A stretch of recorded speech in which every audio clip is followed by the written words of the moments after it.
नमस्कार दोस्तों, मैं हूं डॉक्टर श्वेता दीवान। मैं आपका बहुत बहुत स्वागत करती हूं हमारे शो द हेल्थ मैकेनिक्स में। तो बहुत ज़रूरी है कि दिमाग तक ही स्ट्रेस को रहने दें ताकि आपका दिल जो है एकदम फ्री रहे। इससे अच्छा मोटिवेशन फीमेल्स के लिए कुछ नहीं हो सकता। ये दोनों चीज़ों ने मेरे को काफ़ी इंस्पायर किया और काफ़ी गाइड किया।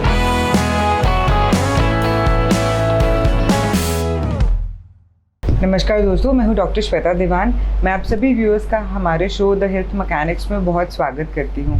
जैसा आप सब जानते ही हैं, द हेल्थ मैकेनिक्स में हम उन सब पर्सनालिटीज़ को लेकर आते हैं जिन्होंने अपनी सक्सेस में बिल्कुल भी अपनी सेहत को पीछे नहीं छोड़ा। सो आइए व्यूअर्स, मैं आपको मिलवाती हूँ हमारे शो के पहले गेस्ट से, डॉक्टर शेजा यादव, जो कि एक डेंटिस्ट हैं और फाउंडर है एक पॉलीक्लिनिक की। हमारी दूसरी गेस्ट है डॉक्टर रश्मि शर्मा, जो कि फाउंडर है ओरिजिन IVF सेंटर्स के। डॉक्टर रश्मि, मैं आपसे शुरू करना चाहूँगी।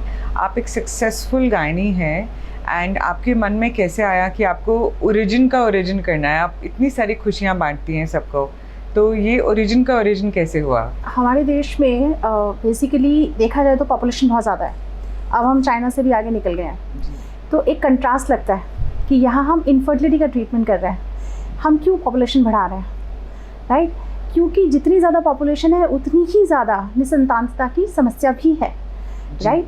और हमारा समाज इस तरीके का है कि शायद किसी निसंतान दंपत्ति के लिए जीवन जीना ही भारी पड़ जाता है। जैसे बच्चा होना एक कपल का बहुत ही पर्सनल मैटर होता है, लेकिन हमारे देश में और हमारे समाज में नहीं होता। उस कपल की शादी हुई, शादी होते ही जैसे ही वो इस पार्टी में गए, उस पार्टी में गए, साल बाद 2 साल बाद everybody will start poking the couple. खुशखबरी कब सुना रहे हैं, खुशखबरी कब सुना रहे हैं। अब जिसकी चलो अच्छे अपने आप हो जाए संतान तो ठीक है, पर जिसका नहीं हो रहा है उसके लिए बहुत बड़ी समस्या है। एंड आउट ऑफ 6-7 कपल्स, एक कपल आज की डेट में निसंतानता की भयंकर समस्या से जूझ रहा है। तो सोचिए, हिंदुस्तान की इतनी पॉपुलेशन में कितने दंपत्ति होंगे जो इस समस्या से बेहद परेशान हैं। बिल्कुल। सैड बात ये थी अब से कुछ 2-4 साल पहले तक कि पूरे हिंदुस्तान में इनफर्टिलिटी स्पेशलिस्ट गिनती के थे। आप काउंट कर सकते थे, और वो भी सिर्फ मेट्रो सिटीज़ में, सिर्फ गिनती के 8 मेट्रो सिटीज़ में, दिल्ली, पुणे, बॉम्बे।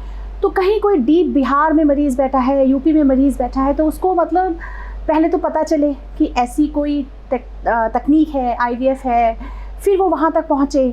जब तक वो पहुँचता है तब तक उसकी उम्र ही निकल जाती है जी। तो इन IVF के ट्रीटमेंट की हमारे देश में बहुत ज़्यादा अनमेट नीड है। इसको सोचते हुए मैंने फिर अपना सुपर स्पेशलाइजेशन IVF में किया, ताकि एक ऐसा एरिया जहाँ पेशेंट्स को बहुत ज़्यादा ज़रूरत है, उसमें हम अपनी सहायता आगे ऑफ़र कर पाएँ। बहुत ही बढ़िया मैम। तो जैसे इतने सारे कपल्स आपके पास आते हैं, तो एज ग्रुप मैम क्या रहता है? देखिए, एज ग्रुप तो बहुत यंग से लेके बहुत ओल्ड तक भी होता है। फ्रैंकली स्पीकिंग 20 साल पे भी हमारे पास पेशेंट बैठा होता है, क्योंकि कई बार बड़ी यंग शादी हो जाती है, और 55 साल पे भी बैठा होता है, क्योंकि कुछ ट्रेजेडीज़ की वजह से हमारे पास आने की ज़रूरत पड़ जाती है। But maximum age groups I would say is 25 से 40 साल के बीच में दंपत्ति हमारे पास पहुँच पाते हैं। मैम, ऐसे जब मरीज़ आपके पास आते हैं तो डेफिनेटली कहीं ना कहीं मेडिकल ट्रीटमेंट की ज़रूरत होती है। इसके साथ साथ क्या आप खाने पीने पे भी जोर देते हैं? Of course. देखिए, निसंतानता या इनफर्टिलिटी में केवल फीमेल में नहीं, मेल में भी, दोनों में लाइफस्टाइल फैक्टर्स बहुत ज़्यादा इम्पॉर्टेंट हैं। लाइफस्टाइल, आप देखिए, मेल इनफर्टिलिटी इतना बढ़ती जा रही है। ऑलमोस्ट 40% केसेस में पुरुषों की समस्या की वजह से इनफर्टिलिटी है। शुक्राणु कम होते जा रहे हैं, काउंट कम होती जा रही है। WHO ने अपने स्टैंडर्ड्स लोअर कर दिए हैं, इस हद तक कम हो रही है। कहीं ना कहीं ये सब हमारे खाने पीने, पेस्टिसाइड्स, पोल्यूशन, इलेक्ट्रोमैग्नेटिक वेव्स का असर है।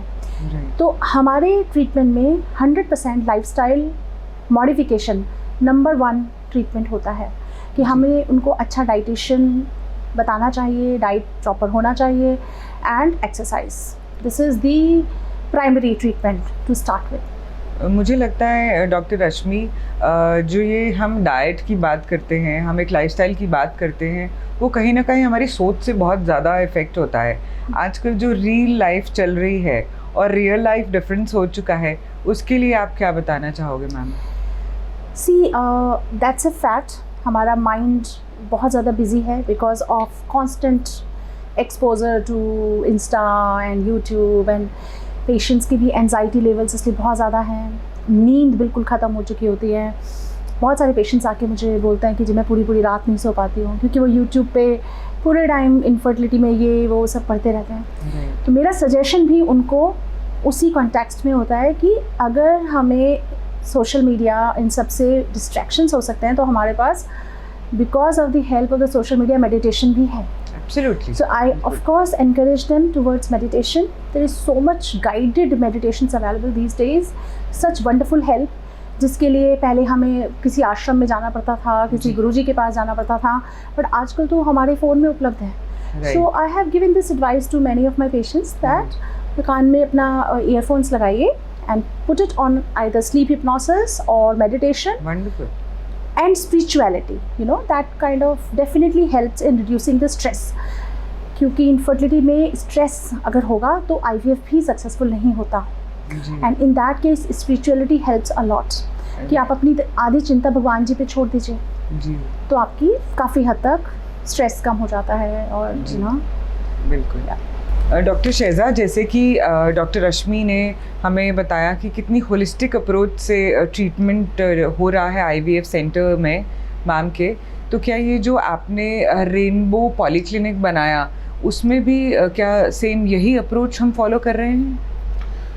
बिल्कुल, अप्रोच सेम है। और जब हमने ये पॉलीक्लिनिक खोला था दिसंबर 2021 में, उस टाइम मैंने अपने खुद फ्रेंड्स एंड फैमिली को देखा स्ट्रगल करते हुए। छोटी छोटी मेडिकल फैसिलिटीज़ के लिए हॉस्पिटल जाना पड़ रहा है और लोगों को पूरी सुविधाएं भी नहीं मिल रही हैं। तो आइडिया यही था कि एक छत के नीचे लोगों को सारी फैसिलिटीज़ प्रोवाइड हों। जैसे जहाँ पे हमने पॉलीक्लिनिक खोला वसंत कुंज में, वहाँ पे एल्डरली पॉपुलेशन बहुत है। यूजुअली ओल्ड कपल्स रहते हैं, उनको भागा दौड़ी हॉस्पिटल्स के चक्कर लगाना, रजिस्ट्रेशन कराओ, बहुत सारी चीज़ें होती हैं जो एक ओल्ड कपल नहीं कर सकता। तो हम लोगों ने इस पॉलीक्लिनिक में खासकर कि बुज़ुर्गों को ध्यान में रखते हुए सब चीज़ें, allopathy, naturopathy, homeopathy, plus we have pathology lab also, सब चीज़ों को ध्यान में रखते हुए ये पॉलीक्लिनिक मैंने बनाया, ताकि एक नोबल कॉज मैं कर सकूं, लोगों की हेल्प कर सकूं, कि उनको बहुत ज़्यादा स्ट्रगल ना करना पड़े, अनलेस एंड अनटिल कोई बहुत ही सीरियस केस है जिसके लिए हॉस्पिटल एडमिशन चाहिए ही चाहिए। तो कोविड टाइम में मैंने ये चीज़ देखी थी कि लोग जब स्ट्रगल कर रहे थे, तो इस चीज़ पे बहुत जल्दी से काम किया, कि क्योंकि ये भी आइडिया नहीं था कि कोविड कब तक स्ट्रेच होगा। जो उस टाइम एस्टिमेट लगा रहे थे, वो लगा रहे थे कि 2025 तक ये रहेगा, बट फॉर्चुनेटली अब नहीं है इतना। तो पॉलीक्लिनिक का खोलने का सिर्फ ये आइडिया था कि हम लोगों की मदद कर सके। नेबरहुड में खोला ताकि आसपास लोगों को, जो सोसाइटी में लोग रहते हैं, उनको उन्हीं के आसपास सारी फैसिलिटीज़ प्रोवाइड हो। तो एक नोबल कॉज के लिए मतलब ये पॉलीक्लिनिक खोला था। डॉक्टर शहज़ाद, मैं जानना चाहूँगी कि ऑल्टरनेटिव मेडिसिन को आपने इतना ज़्यादा फोकस कैसे किया? नॉर्मली एलोपैथी में तो मेरा आइडिया पर्सनली ये नहीं है कि पेशेंट आए और उसको आप मेडिसिन दो, फटाफट ट्रीट करो और पेशेंट उस टाइम के लिए सेटिस्फाई हो जाता है। बट जो ये हमारे नेचुरोपैथी है, आयुर्वेदा है, होम्योपैथी है, हमें जड़ तक ठीक करते हैं। Absolutely. तो नेचुरोपैथी में मतलब आइडिया यही था कि खासकर जो ओल्ड पेशेंट्स हैं, वो प्रेफर करते हैं कि हम नेचुरली अपने आप को क्योर करें। तो इस चीज़ को ध्यान में रखते हुए मैंने इन चीज़ों पे बहुत फोकस किया है कि हर तरह का फील्ड मेरे पॉलीक्लिनिक में हो, नेचुरोपैथी, आयुर्वेदा, होम्योपैथी, सब चीज़ें हैं। सो एक तरीके से वन स्टॉप सोल्यूशन बिल्कुल कि एक अम्ब्रेला के अंडर जिसको जिस तरीके का ट्रीटमेंट चाहिए, जिसके शरीर को जिस तरीके का पेशेंट को खाली ट्रीटमेंट हाथ नहीं जाना चाहिए। बिल्कुल। मतलब पेशेंट आया है तो कम से कम सेटिस्फाई होके वहाँ से तब खुश होकर जाए कि उसको सब चीज़ें, सब फैसिलिटीज़ वहाँ पे प्रोवाइड हो रही हैं। जी। डॉक्टर रश्मि, मैं आपसे जानना चाहूँगी बीइंग अ न्यूट्रिशनिस्ट कि आप कितना बिजी रहते हैं पूरा दिन भर में, आप सबको सपोर्ट कर रहे होते हैं, तो आप अपनी हेल्थ का ध्यान कैसे रखते हैं? ये आपने बहुत अच्छा प्रश्न पूछा doctor Shweta. Initial years of practice में तो हमें उसकी इम्पोर्टेंस समझ नहीं आती, पर जैसे जैसे थोड़ा सा प्रैक्टिस बढ़ जाती है तब समझ में आता है कि हेल्थ पे कितना टॉल होता है आपके बहुत बिजी लाइफस्टाइल का। देन मैंने लगभग 10-15 साल पहले ही अपनी लाइफ के 24 घंटों को 3 हिस्सों में डिवाइड कर लिया था। 8 hours, 8 hours, 8 hours। 8 hours of good sleep, Wonderful. 8 hours of non-stop work, totally committed to my patients, and 8 hours of luxury time, जिसमें कि उस 8 hours में 4 to 5 hours totally dedicated to my family, and the other 3 to 4 hours totally dedicated to myself. Right. So अगर हम उन 24 घंटों को इस तरह से डिवाइड कर सकते हैं कि 8 घंटे हमने काम किया, जम के काम किया, हमें पता है कि हमारे पास आगे और 8 घंटे हैं जिसमें हम 4-5 घंटे घर भी देखेंगे, खाना भी बनाएंगे, बच्चों को भी पढ़ाएंगे, और 3-4 घंटे हैं जिसमें हम डांस भी करेंगे, हम एक्सरसाइज भी करेंगे, हम एंड देन 8 घंटे की स्लीप। तो फिर बहुत चीज़ें आपको क्लैरिटी से दिखने लगती हैं। And this is how I have tried to divide my time, and I definitely follow that, and touch wood, that is what keeps me going. Of course बहुत दिन ऐसे होगा कि कभी कुछ घंटे काम ज़्यादा हो जाएगा और कभी Right. कुछ घंटे लग्जरी ज़्यादा हो जाएगी। Right. So this is how I try to take care of my So आप health. बहुत अच्छा बैलेंस मेंटेन करके चलते हैं। I try to, yes. Wonderful. So हमारे व्यूअर्स को भी मैं बताना चाहूँगी कि अगर हम लाइफ में एक बैलेंस मेंटेन करके चलते हैं, हेल्थ को बिल्कुल भी इग्नोर नहीं करते हैं, अपने काम को अगर प्रायोरिटाइज करते हैं और हेल्थ को भी कर देते हैं, बहुत अच्छे से हम उस सक्सेस को पा सकते हैं जो हम विजन करते हैं। तो दोस्तों, जैसे कि मैं एक न्यूट्रिशनिस्ट हूँ, तो डेफिनेटली एक टिप तो आएगा ही आएगा बीच में।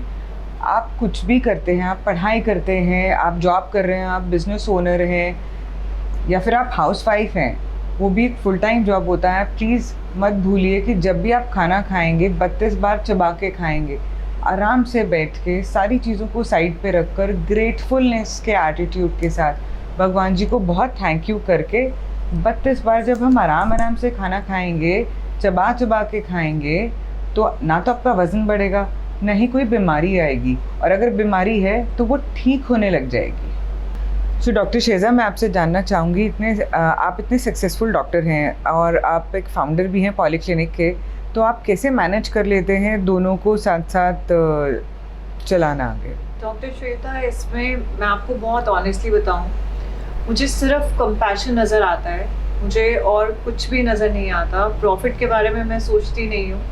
हाँ, थोड़ा बहुत अगर प्रॉफिट हो जाता है तो I just thank God, otherwise I am really very compassionate for my work.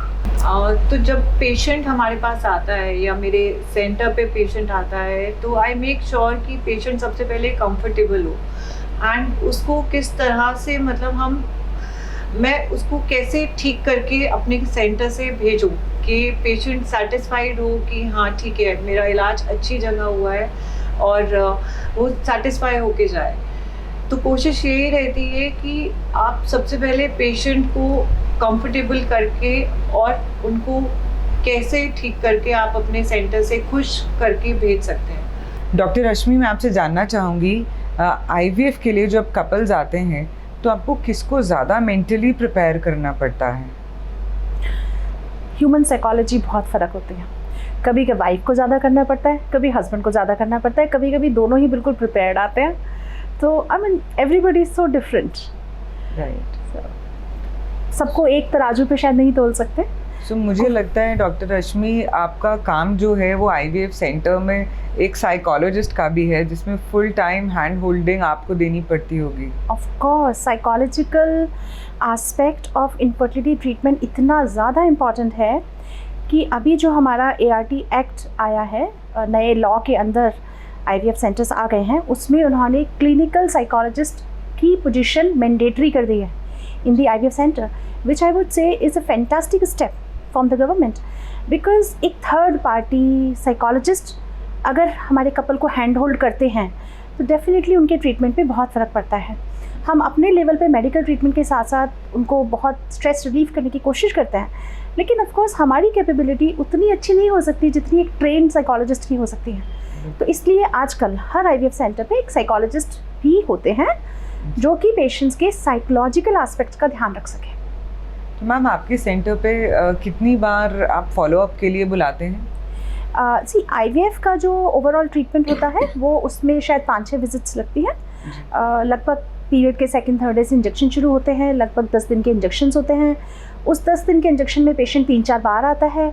जिस दिन एग निकालने हैं उस दिन पेशेंट 4-5 घंटे के लिए एडमिट होता है, और जिस दिन हमें एम्ब्रियो ट्रांसफ़र करना है, भ्रूण अंदर डालना है, उस दिन 2 घंटे के लिए पेशेंट एडमिट होता है। ओवरऑल आई वुड से कि IVF बहुत ही सेफ़ और सिंपल ट्रीटमेंट है। एक भी दिन इसमें रात में अस्पताल में भर्ती नहीं होना, कहीं भी कोई पेन नहीं है, सिवाय इंजेक्शन्स जो 10 दिन के लगे उस पेन को अगर हम भूल जाएं तो वो भी इतने पेनलेस इंजेक्शन्स हैं आजकल जो इंसुलिन की तरह से लग जाते हैं। तो with the advancement of technology IVF has become very simple, very safe and very much kind of available now. पहले था कि अवेलेबल नहीं हो पाता था, बट अब बहुत IVF स्पेशलिस्ट सेंटर सारी इंफ्रास्ट्रक्चर धीरे धीरे डेवलप होती जा रही है, थैंकफुली। डॉक्टर रश्मि, मैं जानना चाहूँगी कि कौन से ऐसे पैरामीटर्स हैं जो आप बिल्कुल भी नहीं चाहते एक पेशेंट में हो अगर वो आपकी ट्रीटमेंट के लिए आ रहे हैं? देखिए, अगर मैं निसंतानता की बात करूं और IVF की बात करूं तो सबसे इम्पॉर्टेंट डिसीजन पहला ये है कि क्या इस कपल को IVF की ज़रूरत है, बिकॉज़ हर किसी को IVF की ज़रूरत नहीं होती। अगर 100 पेशेंट हैं तो 100 में से 25% पेशेंट्स को IVF की ज़रूरत होगी, 75% पेशेंट्स को नॉर्मल ट्राई से या IUI जो बहुत सिंपल ट्रीटमेंट होता है उसी से इलाज हो जाता है। So this is the most important decision कि IVF की ज़रूरत है कि नहीं, राइट। फिर अगर IVF की ज़रूरत है ही तो हमें उनके बहुत सारे मेडिकल टेस्ट, हस्बैंड के बहुत सारे मेडिकल टेस्ट करके देखने होते हैं कि क्या वो एलिजिबल है IVF के लिए नहीं। अब हमें इसमें कानून का भी ध्यान रखना पड़ता है। कानून के अकॉर्डिंगली गवर्नमेंट ने एज लिमिट डिसाइड कर दी है। 21 से 50 साल फीमेल एंड 21 से 55 साल मेल। तो जैसे अभी रिसेंटली मेरे पास 19 साल की लड़की आ गई, 2 साल शादी को हो चुके हैं, ट्यूबें दोनों बंद हैं, मैं चाहकर भी IVF नहीं कर सकती। I will have to tell her to wait till 21 years because that's the legal limit. Recently, I got a couple whose young son had died in a motorbike accident. The female was 52 years. I had to refuse her because the law says that you cannot do any treatment beyond the age of 50 years if the female is 50 years. So हम legality की limit में है कि नहीं, हम medically हम patient couple fit है कि नहीं, सच में उनको IVF की ज़रूरत है कि नहीं, ये सारी चीज़ें डिसाइड करनी पड़ती हैं। डॉक्टर रश्मि, मैं आपसे ये पूछना चाहूँगी कि IVF के लिए जितने भी कपल्स आते हैं उसमें आप क्या मॉनिटर करते हैं? क्या वेट एक फैक्टर होता है? वेट डेफिनेटली फैक्टर होता है। बहुत सारी स्टडीज़ हैं जो बताती हैं कि अगर फीमेल या मेल ओबीज़ हैं, ओवरवेट हैं, तो डेफिनेटली फर्टिलिटी उनकी कम हो जाती है। मेल्स में भी कम हो जाती है, फीमेल्स में भी कम हो जाती है, और हमारे IVF की सक्सेस भी कम हो जाती है। तो जब भी हम ट्रीटमेंट शुरू करना चाहते हैं और अगर कोई मॉर्बिडली ओबीज़ हो तो उसे तो हमें पहले वेट लॉस के लिए बोलना ही होता है। Specially PCOD patients, PCOD I should say normally उन लोगों में होता है जहाँ डायबिटीज़ की जेनेटिक हिस्ट्री होती है, और हमारा देश तो diabetes capital of the world है। सो ऑलमोस्ट 1/3 पॉपुलेशन में डायबिटीज़ की जीन है, और अब लाइफस्टाइल बिगड़ गया है जिसकी वजह से ओबेसिटी आ गई है। तो आप समझ सकते हैं कि PCOD like every third patient हमारा PCOD का होता है। तो उन्हें हमें डेफिनेटली कि पहले आप अपना वेट कम करो, लाइफस्टाइल ठीक करो, ये सब हमें सलाह देनी ही होती है, मेल फीमेल बोथ। तो दोस्तों, मैं आपको एक टिप देना चाहूँगी PCOS को ध्यान में रखते हुए। मेरे पास भी बहुत सारी ऐसी फीमेल्स आती हैं जिनको PCOS की प्रॉब्लम होती है, हम उसको PCOD भी बोलते हैं। इसमें एक छोटा सा टिप, पूरा दिन हम एक डिटॉक्स वाटर पी सकते हैं।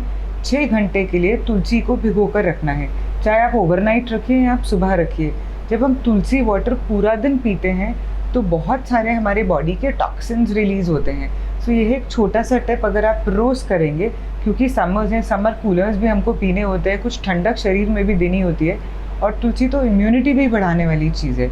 तो अगर आप पीसीओडी की समस्या से गुजर रहे हैं या ऐसे किसी भी फीमेल को जानते हैं, महिला को जानते हैं जिसको पीसीओडी है, प्लीज़ उनको ये टिप ज़रूर दीजिएगा। डॉक्टर शेज़ा, मैं आपसे जानना चाहूँगी, जैसे आपने अपने रेनबो पॉलीक्लिनिक में बहुत सारे अल्टरनेटिव मेडिसिन के एक्सपर्ट्स को विजिटिंग डॉक्टर्स के रूप में बुलाया है, तो आपको क्या लगा कि अल्टरनेटिव मेडिसिन ही क्यों?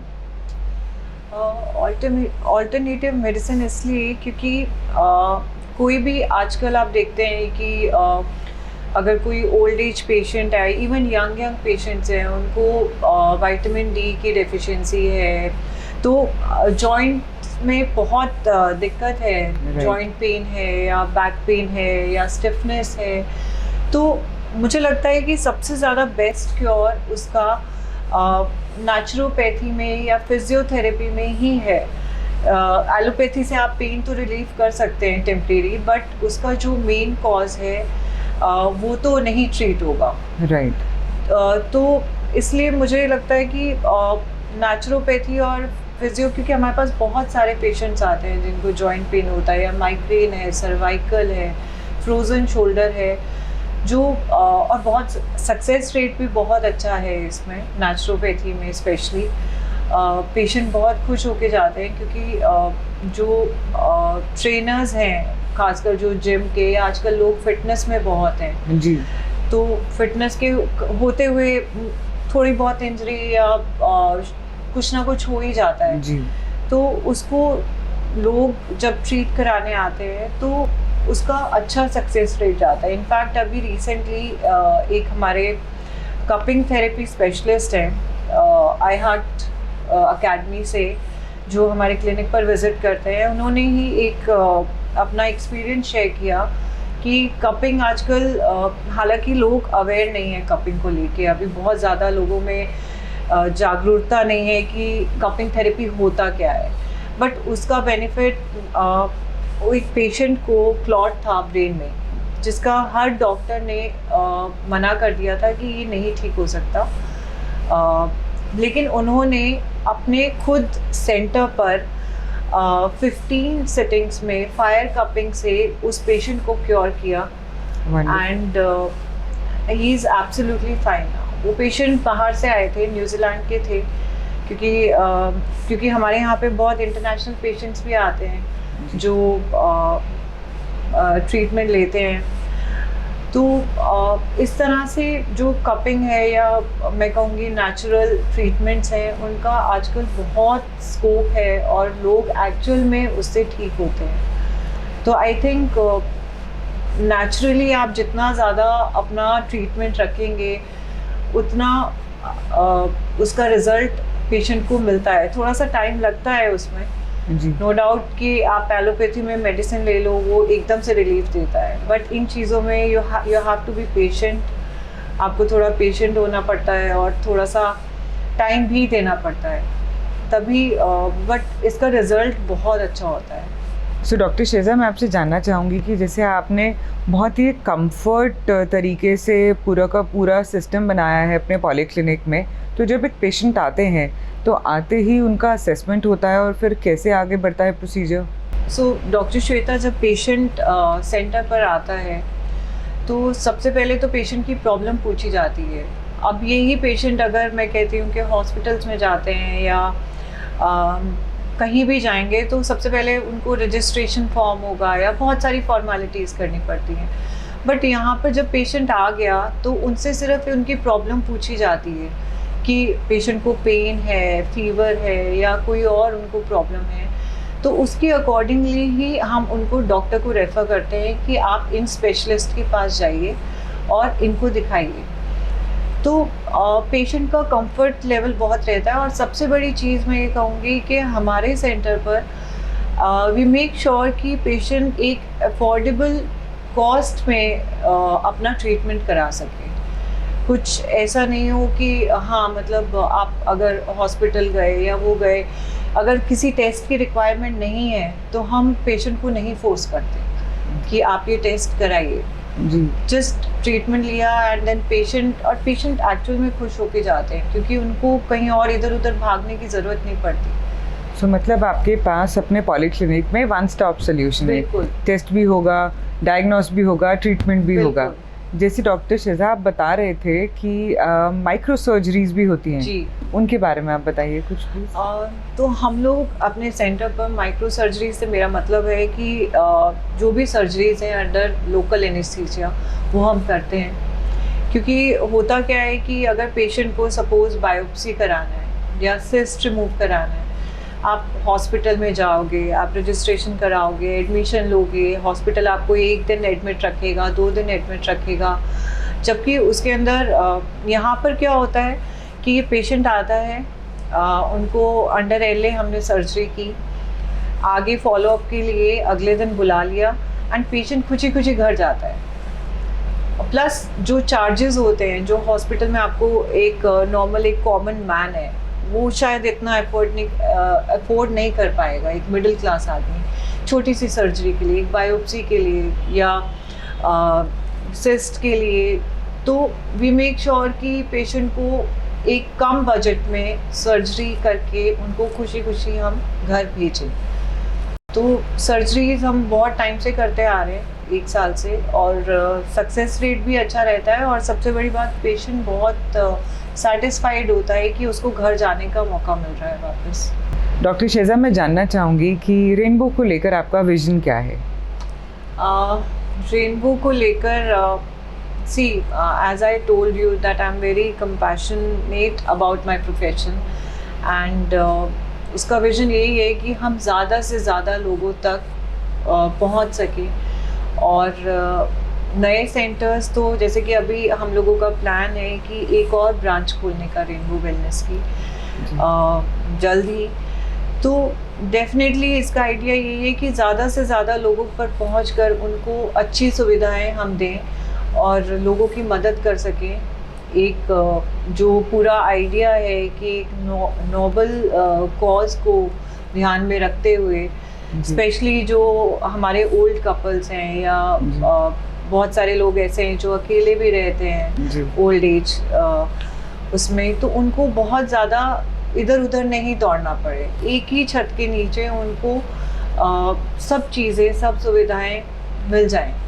और अलग अलग सिटीज़ में जाके इसको जो आइडिया है कि खोलने का प्लान है, और विद टाइम हम लोग डे केयर भी स्टार्ट करने का सोच रहे हैं। क्योंकि बहुत लोग होते हैं जिनको डे केयर में रखने की ज़रूरत होती है कि कई बार पेशेंट का कॉल आता है कि डे केयर में ड्रिप चढ़वानी है, कभी आयरन कम है या विटामिन डी है, कोई भी अगर मतलब, तो हम लोगों की कोशिश है कि हम लोग बहुत जल्द डे केयर भी स्टार्ट करें। और प्लस जैसा कि हमारा सेंटर का नाम है रेनबो वेलनेस, तो वेलनेस अपने आप में ही सभी शब्दों को समाये हुए है। तो उसको ध्यान में रखते हुए हमारा जो प्लान है, तो मैं एक योगा सेशंस भी मॉर्निंग में खोलने का सोच रही हूँ कि आजकल क्योंकि योगा से तो वैसे ही बहुत सारे डिजीजेस आप क्योर कर लेते हैं। बिल्कुल।